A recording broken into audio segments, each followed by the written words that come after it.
Star Trek, la ira de Khan, la saga de los inmortales, la saga de Halloween, bueno, y un montón más de películas que todos adoramos y hemos visto 20.000 veces, que tienen un gran componente tanto de fantasía como de efectos especiales y efectos visuales.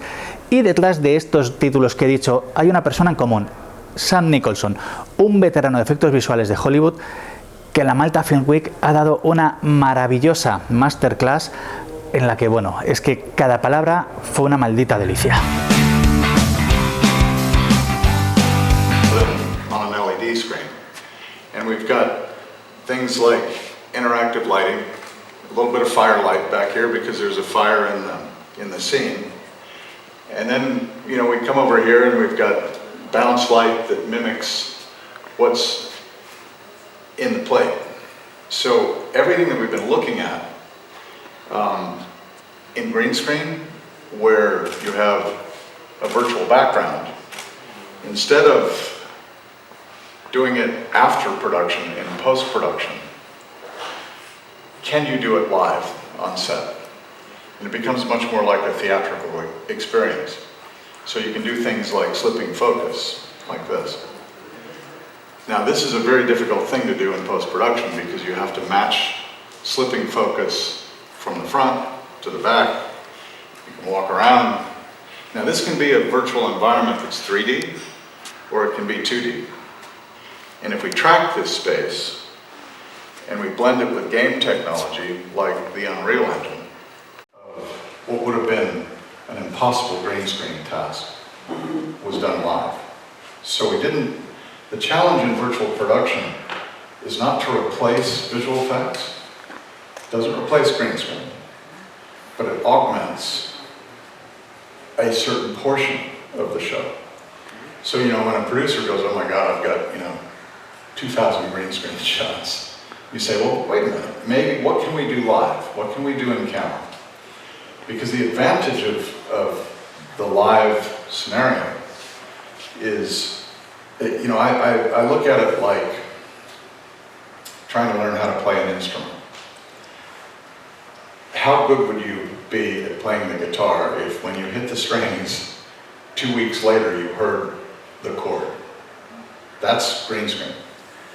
That's why a visual effects supervisor is probably the only guy on the set that really knows what it's going to look like.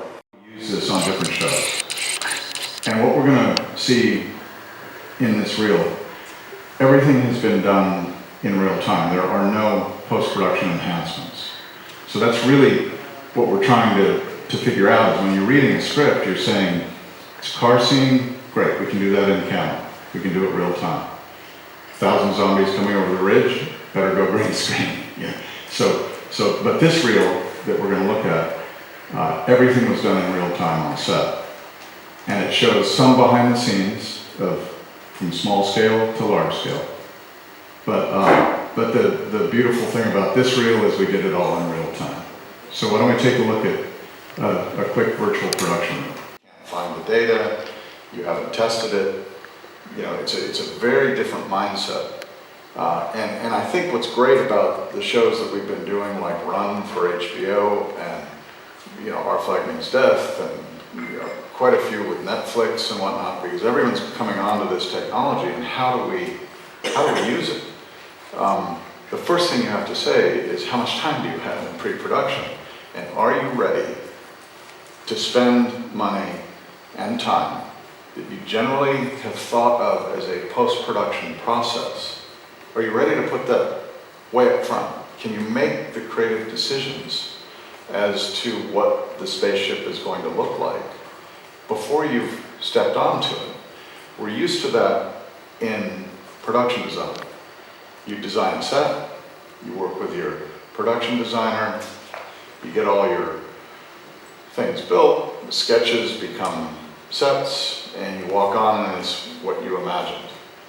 Now, if you're designing a virtual set, you have to build it virtually, you have to model it, and then you have to get it into a game engine.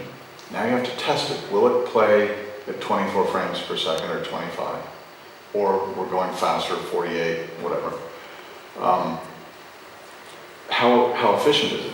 Because remember, a traditional visual effect, like a lot of the things that we saw previously that were shot in Rome or Malta, to make something look photoreal, it's generally a pretty heavy CG model. Your ambition of how many zombies are going to come over the hill, or how you're going to do it, or how many trees are in the scene. Leaves, ironically, are very difficult because there's so much detail, and sometimes it should be photographic. So you have all these tools. You can shoot the real world. You can bring in CG models. You have real-time people. You have sets that you can put in. You're going to mix all those things up into this crazy real-time, mashup, and then play it. And now, if you get it right, your director on set can see what he's shooting. The actors, their eye lines are correct. If a bird goes by and they want to watch it, they're all looking at the same thing rather than looking, where's the bird? On green screen, we have actually gone out and said a plane is going to fly over and everybody looks in the opposite direction. And in fact, if it was a really fine resolution screen, it would be too many pixels to drive. Right? It would be a 100K, whatever. The computers can't handle it. So there's a balance of how big your screen is, how high the resolution is. That's what the virtual production supervisor is going to recommend. And he has to work hand in hand with the visual effects supervisor, because sometimes you're going to go green. And the advantage of Stargate, I think, is that we do both. So, in fact, on Our Flag Means Death, we are finishing shots right now that were done on green screen for Our Flag, where we didn't want to do them. And you have a rowboat in the water, you see the water all around it, it's not worth even trying. The down shot, I didn't want to put LEDs on the floor and do all that. Why would you do that? Just put a green out there and you do CG water. Great. That solves that problem. But now the shot up like this of a guy in a rowboat, that can be against LED. So that in the same scene, you can mix these technologies, and the trick is to make them both look exactly the same so they cut. And so being able to have a seamless handoff of your virtual assets that you have made in pre-production, with the intent of those assets passing all the way through the virtual pipeline on set live, and then into post-production to be utilized by your traditional visual effects green screen team. A year from now, or this summer, we're speeding up the cameras, we're speeding up the screens, so we're shooting high speed, and every other frame is green. Like that, at 48 frames. We're 24 in the US, so it'd be 50 here. But if you can interleave green and beauty, now what you're doing is shooting green screen and a composite at the same time. So if you decide you want something other than Mount Everest behind me, you slip it a 50th of a second, and now you've got neon green. Those screens are not available yet. We're just doing initial tests on them. It's called ghost framing. But it's a really exciting technology, because then what you can do is put two cameras, and each camera on this screen sees a different scene. So they're seeing the correct perspectives from two different cameras on one screen. Then you take it to what happens if we can do 4 frames? What happens if we go 100 frames a second? And this speeds up even faster. Then you can put a green frame, a magenta frame right behind it. Those two cancel each other out, so it doesn't look green. It's just kind of gray. It's fast enough that you don't see the green. Then you can have 2 different scenes. You could interleave 4 frames. So and then you're going to reconstruct this in post-production. You're going to pull this frame, you're going to pull that frame. And it's getting very, very sophisticated, very fast. Just because it's really mind-stretching. But what's wonderful about it is it's kind of showing us where the frontier is going, and I think it's important for Malta to start taking that on board and saying, okay, if one's going to invest in a studio, what kind of studio should it be? What's your ideal? You know, it's interesting. Really a good question. We've built virtual studios in Dubai, big ones. You know, they like everything big. In Media City, you know, 200 feet by the biggest tank in the world in Bali, giant green screens, and it's just too big. It's like, really? You know, the thing to remember about virtual space, size is really good for like a tour, but as a filmmaker, sometimes too big is too much. So the ideal scenario, for instance, if you're going to build a stage for cars, you want it to be about as big as this space, which is about maybe 40 feet by 60 feet, 70 feet, with a turntable for the car, because you're going to turn the car, you're not going to turn the camera.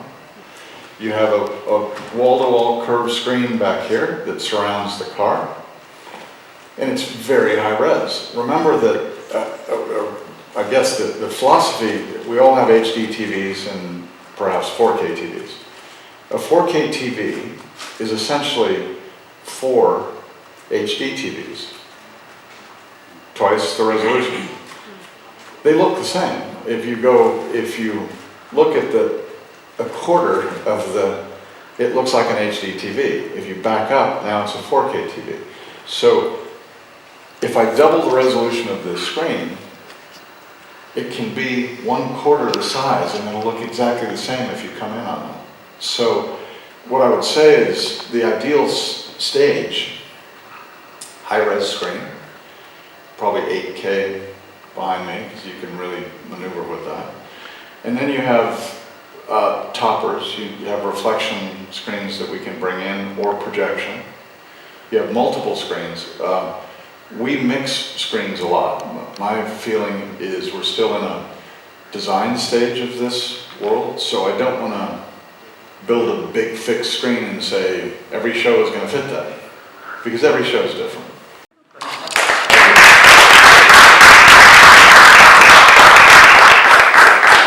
De forma personal y como amante del cine y fan de Star Trek, como sabréis los que tendréis mi libro de El viaje de una generación, Star Trek, fan de los inmortales, poder ver a Sam Nicholson ha sido estupendo. Además es que después puede entrevistarle y tenéis la entrevista completa en docpastor.com para que la podáis leer, disfrutar, compartir, igual que este vídeo, que podéis compartirlo, podéis dar a me gusta, podéis suscribiros, es muy importante suscribirse, y también es muy importante que comentéis. Pasadlo muy muy bien, disfrutad del cine, ya sea Star Trek, ya sea la saga de los inmortales o lo que queráis, y nos vemos en el próximo vídeo.